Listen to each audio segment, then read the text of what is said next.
प्रिय विद्यार्थियों, राजनीति विज्ञान की कक्षा में आप सभी का स्वागत है। आज के वीडियो लेक्चर में हम एक बहुत ही महत्वपूर्ण, रोचक एवं प्रासंगिक विषय का अध्ययन करेंगे। प्रिय विद्यार्थियों, आज के अध्ययन का विषय है संसदीय शासन प्रणाली। संसदीय शासन प्रणाली का क्या अर्थ है? संसदीय शासन प्रणाली की क्या विशेषताएं हैं? संसदीय शासन प्रणाली के क्या लक्षण हैं? तो आइए हम डिस्कस करेंगे आज के इस रोचक विषय पर। संसदीय सरकार किसे कहते हैं? संसदीय शासन प्रणाली क्या है? संसदीय सरकार का अर्थ संसदीय शासन प्रणाली में विधान पालिका और कार्यपालिका के गहरे संबंधों का अध्ययन होता है। यानी विधान पालिका और कार्यपालिका में गहरा जुड़ाव होता है, गहरा लगाव होता है। जैसे भारत में संसदीय कार्यपालिका है, संसदीय शासन प्रणाली है, तो भारत में विधान पालिका और कार्यपालिका में गहरा संबंध है। यानी विधान पालिका में से ही कार्यपालिका का गठन किया जाता है। मंत्रिपरिषद जो कि कार्यपालिका है, उसका गठन विधान पालिका यानी संसद, लोकसभा और राज्यसभा से होता है।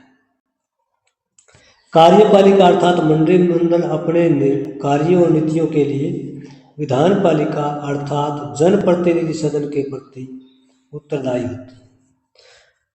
जनप्रतिनिधि सदन जिसमें हम मान सकते हैं, जैसे भारत में लोकसभा, इंग्लैंड में हाउस ऑफ कॉमन, अमेरिका में प्रतिनिधि सदन, ये जनप्रिय सदन है। और जहाँ संसदीय शासन प्रणाली चाहे इंग्लैंड हो या भारत हो, यहाँ पर मंत्रिमंडल या मंत्रिपरिषद पूरी तरह से जनप्रिय सदन, जैसे भारत में लोकसभा के प्रति उत्तरदायी और इंग्लैंड में वहाँ की कार्यपालिका इंग्लैंड के हाउस ऑफ कॉमन के प्रति जवाबदेह होती है।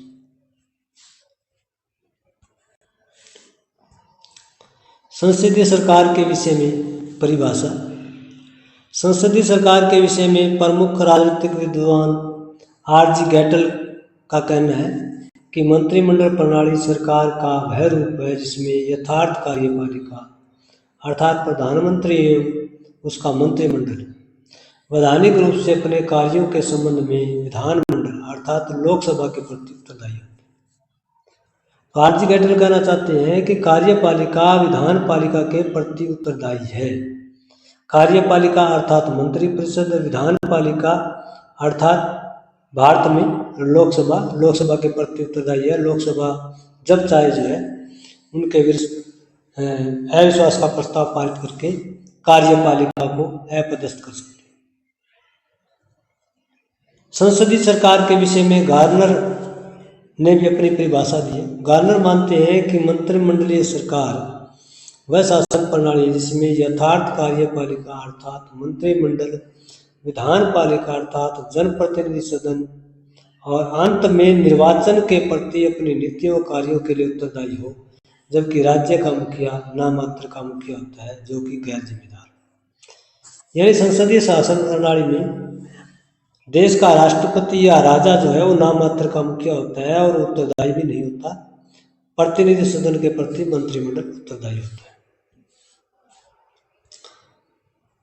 संसदीय शासन प्रणाली की विशेषताएं। संसदीय शासन प्रणाली की विशेषताएं क्या है, लक्षण क्या है, पहचान क्या है? संसदीय शासन प्रणाली की पहली विशेषता है कार्यपालिका के प्रकार। जिन देशों में संसदीय शासन प्रणाली है वहाँ दो प्रकार की कार्यपालिका है, एक नामात्र की और दूसरी वास्तविक। नामात्र की कार्यपालिका जैसे इंग्लैंड में, जापान में, नेपाल में सम्राट है, भारत में राष्ट्रपति है।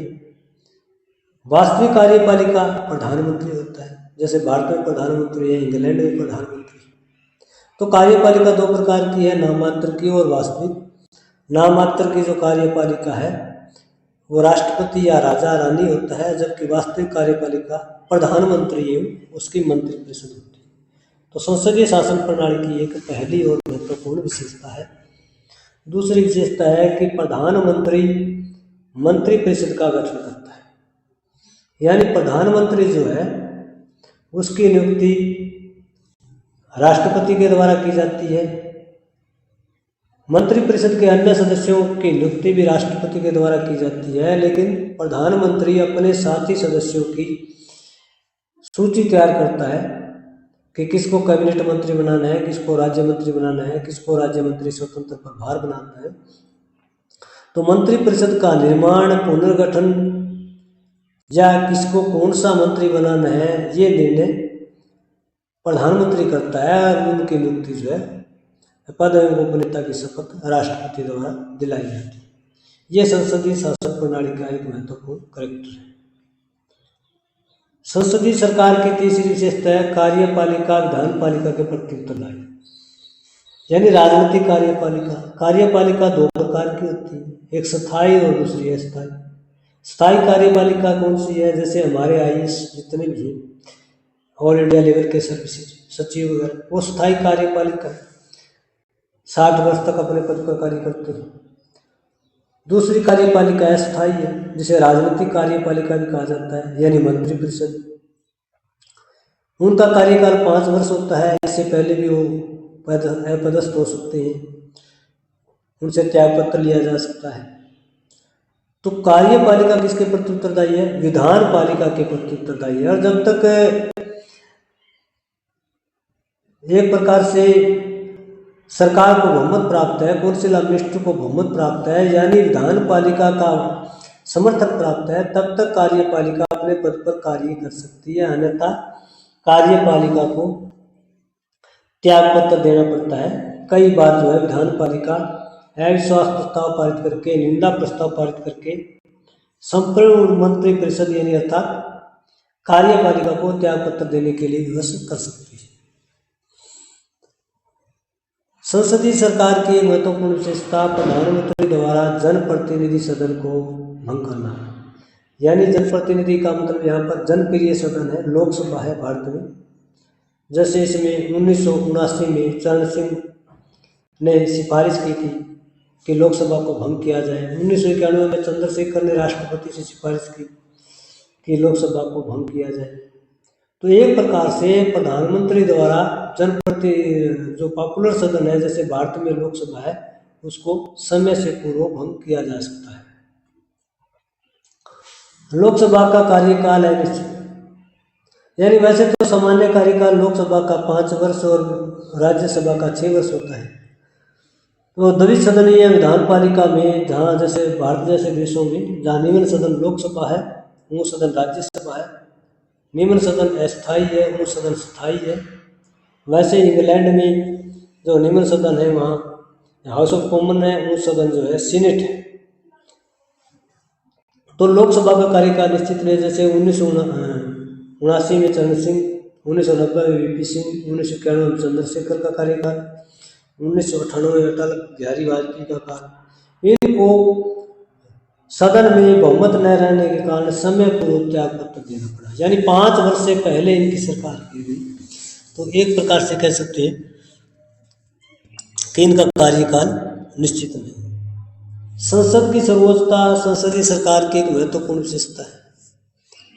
कार्यपालिका और विधानमंडल की समस्या जो सर्वोच्चता है, संसद की सर्वोच्चता के कारण कार्यपालिका व्यवस्थापिका पर निर्भर है, और दूसरी ओर व्यवस्थापिका के लोकप्रिय सदन को भंग करने की शक्ति कार्यपालिका के पास होने के कारण यह उसके निर्देशन और नियंत्रण में काम करती है। यानी कार्यपालिका अपनी शक्ति कहाँ से ग्रहण करती है? विधानपालिका से।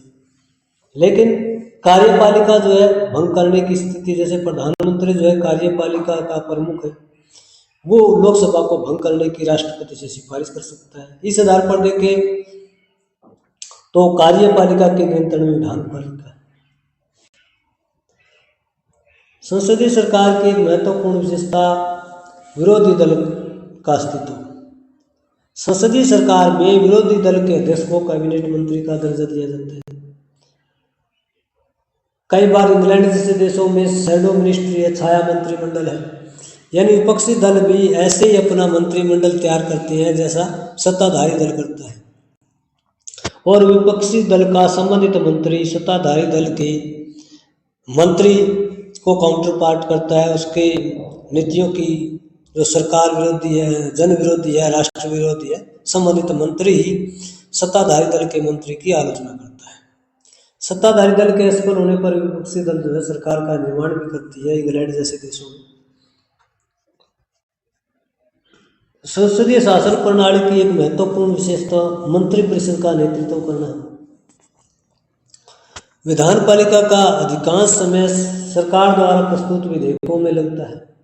मंत्रिमंडल के सदस्य विधानपालिका में उपस्थित होते हैं, प्रश्नों का उत्तर देते हैं।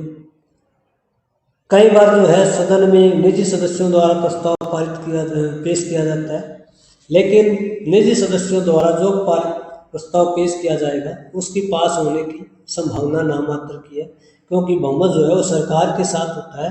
इसलिए सरकारी सदस्य जिसको जो बिल पेश करते हैं उसके पास होने की संभावना 100% होती है। संसदीय सरकार की एक महत्वपूर्ण विशेषता संवैधानिक परंपराएं है। भारत, इंग्लैंड जैसे देशों में जहाँ पार्लियामेंट्री फॉर्म ऑफ गवर्नमेंट है, संसदीय शासन प्रणाली है, वहाँ पर बहुत सारी राजनीतिक परंपराएं जो है स्वतः विकसित हो जाती है। जैसे भारत में निम्न सदन में मंत्रिपरिषद के विरुद्ध अविश्वास प्रस्ताव राजा या प्रधानमंत्री के परामर्श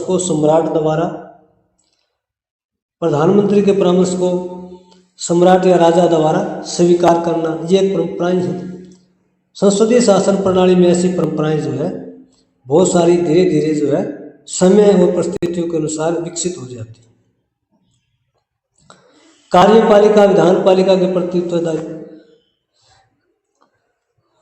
संसदीय शासन प्रणाली की एक महत्वपूर्ण विशेषता कार्यपालिका अपने कार्यों के लिए आम जनता के प्रति नहीं बल्कि विधान पालिका के प्रति उत्तरदायी है, क्योंकि कार्यपालिका जो भी कार्य करती है वो विधान पालिका के विश्वास पर करती है, और कार्यपालिका अपने पद पर तभी तक बनी रह सकती है जब तक उसे विधानपालिका का बहुमत प्राप्त है, विधानपालिका का समर्थन प्राप्त है, विधानपालिका का विश्वास प्राप्त है।